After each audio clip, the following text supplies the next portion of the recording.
Olá, sou Sônia Pacheco, Descomplicando a Educação Infantil. Hoje nós estamos com a Helena e com a Ana no espaço Do Ré Mi, que fala de música, inspira a música, respira a música. E nós vamos falar de de dois campos de experiência. Um deles é traços, sons, cores e formas. E nós vamos falar da música dentro desse campo de experiência, tá bom? O do repertório musical. Helena, você como pedagoga, como que você vê a música, a importância da música na educação infantil? Então, há diversos estudos, né, que comprovam que a música ela contribui, é uma linguagem que contribui com o desenvolvimento da criança. Uma fase muito importante seria do 0 aos 5 anos, né? Que é a fase onde a criança está em desenvolvimento. Então, a música ela vai contribuir, né, em 3 desenvolvimentos muito importantes, que é o cognitivo-linguístico, né? Onde a criança escuta, você está cantando, você está colocando palavras ali, então isso faz com que amplia o repertório, né? Vai enriquecer o repertório da criança. O repertório vocabulário, né? Repertório do vocabulário da criança. Então, eu até destaco muito que é importante tomar cuidado até com as palavras, porque o que você canta ali vai ficar eternamente no coraçãozinho deles. Então, eu destaco muito que é muito importante até tomar cuidado com essas palavras. Outro desenvolvimento muito importante que eu falo que é o afetivo. A criança ela está ali, junto com o outro, com as crianças, e ali nesse desenvolvimento afetivo, né, que ela está ali junto com a criança, ela vai estar desenvolvendo o quê? Sentimentos, a sua própria identidade, né? Ela está criando a sua própria identidade. Um desenvolvimento também muito importante é o psicomotor. Porque você está dançando, você está pulando, ela, né, vai estar dançando, vai estar pulando, né, eu costumo pular e dançar junto também. Então, isso também faz com que ela desenvolva essa parte motora. Então, quando a Helena ela coloca essa parte psicomotora, a gente entra num outro campo, que é corpo, gestos e movimento, que também faz parte dos 5 campos de experiência. Olha que bacana! Sem contar que tem a parte cultural também das danças, o modo como eles veem a dança, como eles dançam, como eles pulam, e assim a coisa vai, né? A gente tira também daquela parte de gestos, movimentos, só a parte psicomotor, né? Que a gente já lembra de jogos, a gente lembra de brincadeiras, e a gente pode fazer tudo isso com música. Olha como a música é importante para a vida da criança, né? Vocês acreditam que um educador saber tocar um instrumento, ele faz a diferença na vida da criança? Vai contribuir, vai enriquecer com o seu trabalho, mas não é essencial. Para se trabalhar música com a criança não é preciso ter uma formação técnica. Jamais, até porque você pode criar sons através de qualquer objeto, latinhas, até o próprio corpo. Até o próprio corpo, né? Existem então, na verdade, as posições corporais. Então, na verdade, é trazer essa musicalização para dentro de sala. Se tocar um instrumento, maravilha, mas necessariamente não precisa ser nada muito teórico. Pode ser uma latinha, pode ser um pandeirinho, pode ser uma flautinha. Até você levando uma música, como eu coloquei na parte que eu falei do linguístico, você trazendo cantigas, músicas, cantigas folclóricas, músicas, ele já vai estar trabalhando ali música com a criança. É interessante trabalhar essa parte, né, dos sonzinhos que existe na natureza também. Então são diversos tipos de sons que você pode trabalhar com a criança. Tem os sons da natureza, eu acho bacana colocar sons de chuva, né, para a criança relaxar. Então eu acho que todos os tipos de sons ele vai contribuir, né, com essa parte musical com a criança, que você não precisa ser um músico formado. Certo. Então, quando a gente fala dessa parte de música dentro da educação infantil, muitas pessoas, muitos professores, profissionais, acreditam que ter um instrumento é que vai levar a musicalização para dentro da sala de aula. Não é verdade. A musicalização, ela acontece até com giz de cera batendo na mesa. E a gente tem que valorizar esse toque da criança. O que você está tocando? Por que você está batendo? É porque eu estou cantando tua música. Você fazer atividades com um sonzinho ligado, ou você cantarolando, ou oportunizar as crianças de construir também os instrumentos musicais, que pode ser com garrafinha, chocalho, até pedacinhos de madeira você consegue fazer música, né? Você consegue fazer som, e isso aí é que é importante. Agora, quando você toca um instrumento, você abre uma oportunidade para que a criança veja lá na frente a possibilidade dele ser um músico. Isso sim é bem legal também, né, gente? Falando dessa coisa, né, de tocar um instrumento, de tocar uma lata, de bater com tampinha, vocês tiveram pessoas que inspiraram vocês de pedagogas mesmo, trazer esse sonho, né, fazer com que esse sonho que vocês tivessem virasse realidade, que é um canto, um espaço onde tem música. Então, de onde que veio isso? A minha experiência dentro da iniciação musical, ela foi diferente de muitos que às vezes têm familiares que são instrumentistas. No meu caso, ninguém da minha família é músico.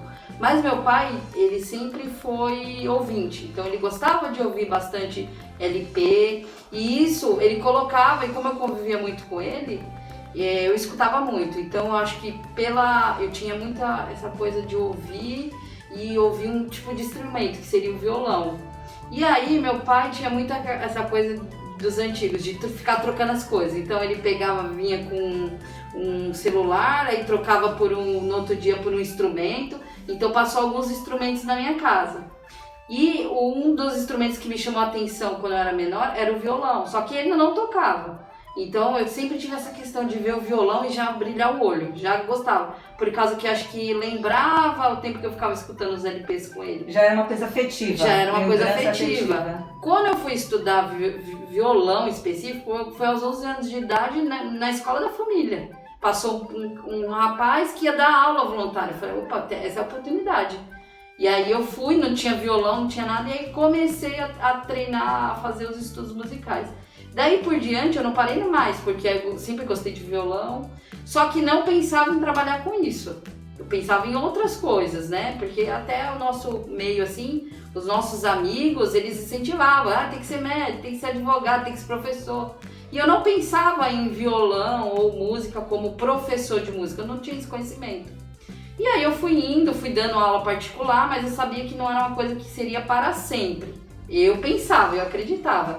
Foi conhecendo a Helena como pedagoga que ela me mostrou outras oportunidades, tanto através do concurso público quanto o projeto nas escolas, que ela que fez uma ponte ali acabou unificando. Exatamente. O que ela tinha como música, né, apenas musicista, e eu com a parte pedagógica, porém eu já tinha também noção musical. A minha parte, ela já veio diferente da dela, que ela não tem músicos, né? Não tinha tanto contato, mas veio do pouco que o pai apresentava ali. Eu já vim eu fui criada na congregação cristã, família, meu pai era de lá, todos da minha família. E acabei, tanto que o meu instrumento hoje é instrumento de orquestra, né? Eu amo, sou apaixonada por instrumento de orquestra, clarinete, saxofone, flauta. Então eu via, né, todos os cultos, todos os finais de semana, indo na igreja, assistindo o culto, via aquela orquestra linda, eu era apaixonada, né? Comecei a estudar o órgão na igreja primeiro, só que não queria ficar naquilo, né? Eu achava lindo a orquestra, então eu queria aprender instrumentos todos, né? Aí foi quando eu comecei a me desenvolver mesmo com o instrumento de sopro. Mas foi a minha influência foi essa, de estar indo para a igreja e meu pai todo final de semana a gente tinha que ir para a igreja e eu via lá a música, né, muito os hinos, né, e vi instrumentos musicais e aí fui meio, né, me apegando nisso. Tanto que eu carreguei isso, lógico, as dificuldades da vida, houve bastante dificuldade, uma família muito simples, eu vim. E aí, como tive que trabalhar primeiro, tive que deixar essa parte musical de lado. Foi depois de já um pouco, né, já mais adulta, que eu acabei entrando primeiro, eu queria primeiro fazer a formação musical. Porém, eu não enxergava isso de uma forma que fosse me sustentar, né? Então, eu parti primeiro para a pedagogia. E na pedagogia, muitos da minha sala já via que tudo meu era com música, meu TCC era música, eu ia fazer um projeto, tudo era música, mas então eu via que aquilo me acompanhava. Aí foi quando a gente acabou encontrando, né? Eu fiz essa minha parte pedagógica, fiz a psicopedagogia, e aí falei, agora eu vou me formar em música também, e aí eu teria uma pessoa como suporte para pegar essa parte musical e eu vim com esse meu ensino que eu tinha. Aí acabou unificando, a gente abriu a escola. Olha que interessante, né? Como a música, ela entrou de formas diferentes na vida das meninas aqui. A Ana, ela ouvia as músicas, o pai trazia essa oportunidade para dentro de casa de ouvir música, trazia um instrumento, mas não tocava. E ela foi se apaixonando a ponto de hoje ser professora de música. A Helena ela já tinha essa vivência musical por conta da igreja. E ela transformou isso também, ela trouxe isso junto com a pedagogia. E ela não toca só, ela não ensina só o instrumento que ela domina. Ela trouxe uma pessoa que pudesse também motivar outros instrumentos, oportunizar outras pessoas de aprenderem aquilo que elas gostam, aquilo que elas se identificam. Então isso que é bacana, né? Dentro da educação, essa diversidade cultural, essa diversidade, esses caminhos que se abrem na educação é que torna a educação bonita. E aí, eu termino com uma frase, elas vão cantar pra gente, tá? Mas eu termino com uma frase que eu coloquei ontem, que eu publiquei ontem no Instagram, que fala assim: quem tem muito pouco ou quase nada, merece que a escola se abra horizontes. Então, é Emília Ferreiro que falou isso. E eu acho que é esse o caminho da educação. Vamos cantar pra gente? Essa é uma música de João Bach, um compositor, poeta. E eu gosto dessa música porque a gente mora numa cidade praiana, né? Então eu acho bacana. Ela fala da forma justamente da criança lá com o pezinho na areia, né? As brincadeiras na areia. Então eu acho ela muito bacana. Vamos lá. Então, Menino e o Mar, de João Bach. Menino vem brincar no mar, o mar vem lavar menino. Menino vem brincar no mar, o mar vem lavar menino. Eu vi as ondas brincando de pega-pega, lavar as águas do riacho de Sabino. Eu vi menino vem brincar no mar, o mar vem lavar menino. Menino vem brincar no mar.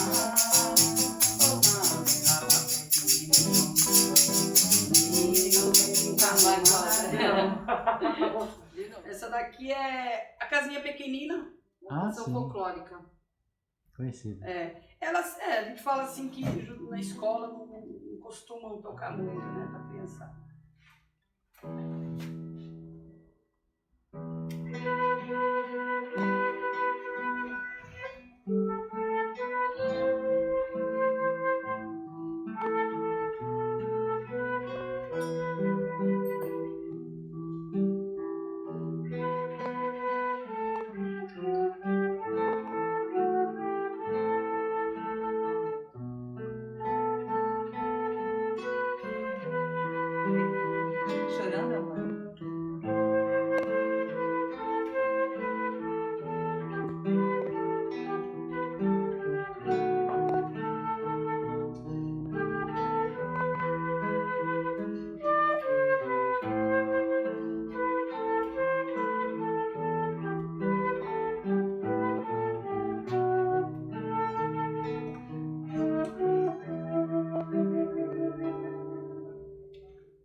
importante a gente ouvir muitos estilos de música, a emoção que isso pode trazer para a criança.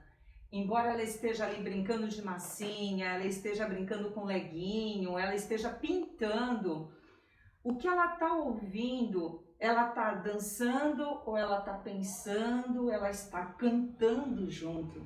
Então a música, esse campo de experiência, quando a gente parte para o lado da música, é extremamente importante para a construção emocional da criança. Grande beijo, fiquem com Deus. Obrigada, Helena. Obrigada, Ana. Obrigada, gente.